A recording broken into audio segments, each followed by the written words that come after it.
Hello sir, good morning po sir. Good morning naman. Hindi po ako makakapasok kasi may lakas po ng ulan dito, may bagyo. Yung lahat po ng dadaanan, baha. Ganun ba? Naiintindihan naman kita. Kaso lang, walang gwapo dito sa company ngayon.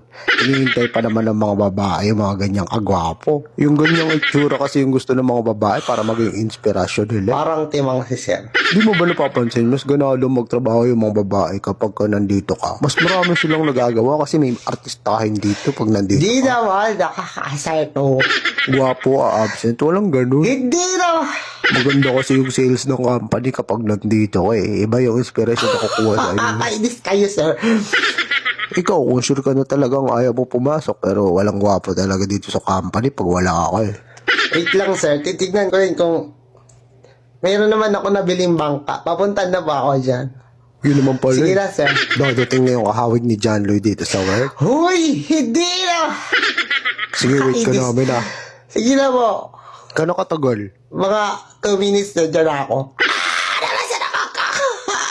Ututong pala ka.